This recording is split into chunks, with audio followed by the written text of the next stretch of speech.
Hey guys, album review place here, and I know I haven't posted anything in a while, but this channel is going to gain life in the coming months because I'm going to be posting a lot more. And what better way to start this new streak of new videos than review ghost stories? Alright, so basically, Ghost Stories is Coldplay stepping out of their comfort zone, but at the same time kind of huddling within their own identity. There's a lot of interesting characteristics about this record, and these characteristics don't seem to really mesh and go together, but the album shares all these characteristics, and it's kind of weird to wrap your head around it. So check this out. Coldplay's softest record, for sure. Also, this is Coldplay's most electronic record. It's also the most similar to Parachutes. I only say that because there's a lot of, fans of the old Coldplay, that have always wanted this sound back. It's very similar to that. It's also their most personal album. So, all these things don't really go together, do they? Let me also say, one more characteristic. It's definitely the weirdest album compared to all their other ones. Some of just the general sounds that they use are much more out there than they have done in the past, basically. I know they did a lot of strange synth sounds on Milo Zaldo, but there's definitely strange sounds going on in this record, and I don't mean it in a bad way. It's not a turn-off, but it's just true. They're exploring new sounds a lot more here. Anyways, okay, let me discuss how it's the most electronic. Number one, there's no real drums on here, which is completely new for them. There's always been real drums on all of their records. Maybe not every song, but every record has had real drums in one way or another. This record does not. What's interesting is that some of the drums is stuff that Will plays. For example, take Magic or Ink. Both those songs have these drum beats that are electronic and they're looped, but Will plays them on pads, electronic drum pads. But then you take Always in My Head, and this song, he plays this on the real drum set, but it's electronic in the song. This is the same with Another's Arms. He plays it with a real set when they play it live, but completely electronic in the studio version. And then you've got the stuff where he's not even playing. Where Timbaland created the beat in True Love, so Will wasn't even playing on that. So, interesting from that standpoint. The reason it's most similar to Parachutes is because, well, the personal part kind of ties into this. Parachutes was their most personal album, but now this definitely takes the cake for that. Oh my gosh. Because of the split between him and Gwyneth, this is kind of inevitable. This would have been their most personal album no matter what, just because of that difficulty that Chris has had. But it's weird how that meshes, how it can be their most old style in a while. That rhymes. It's like Dr. Seuss or something. And then also being their most electronic. Those are the two things that don't really seem to go together, but they do.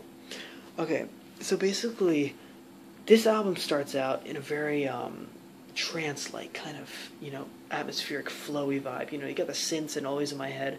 And then throughout the album, you kind of get atmospherics in a way that, atmospherics really make the songs, honestly. Because the songs don't have all that much oomph, if you know what I mean by that. Atmospherics kind of take the songs away. In a good way. I mean, they kind of keep the songs going. There's all kinds of weird sounds that they bring in here. Another's Arms has got a lot of awesome, interesting electronic sounds in it. And that kind of keeps the song going, because that song is very laid back. It's very, very sad. It's melancholy. It's all that. But the weird sounds kind of keeps it afloat, almost in a way. Anyways, I want to discuss that Ink is my favorite track because of how happy-go-lucky it is while it's a breakup song. The album has actually started out very, very pop-ish for the kind of record that it is. And once Midnight comes in, that's really the part where the album takes the first dark turn and the first sense of darkness is felt by the listener. Because that's really what the core of the album is. So you could call Midnight the centerpiece, where everything kind of revolves around it, where that's really Chris thinking about the issue at hand with him. That's really his meditative piece in a way. From Midnight, things go downhill. Then you go to others. I don't mean in quality. I mean it lyrically. Another's Arms is basically the most depressing track the band has ever released.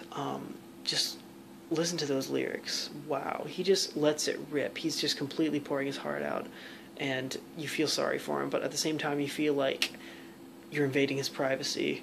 It's weird because like it's like he's talking about stuff about like him and Gwyneth, and you're listening to the lyrics that he's saying, and you just kind of feel like you're too far in, or you shouldn't be hearing this kind of stuff. I don't know. It's interesting how personal it is.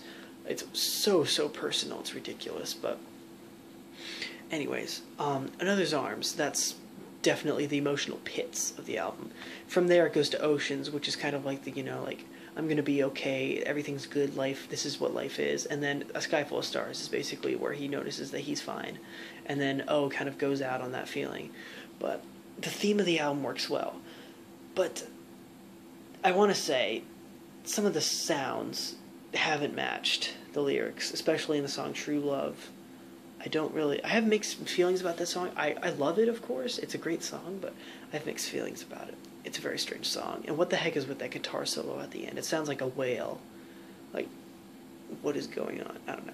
Now, that's kind of a picky thing to say, but it's kind of funny. Anyways, Ghost Stories by Coldplay. I would probably give this record a B+. Maybe an A-, but a B+ for sure.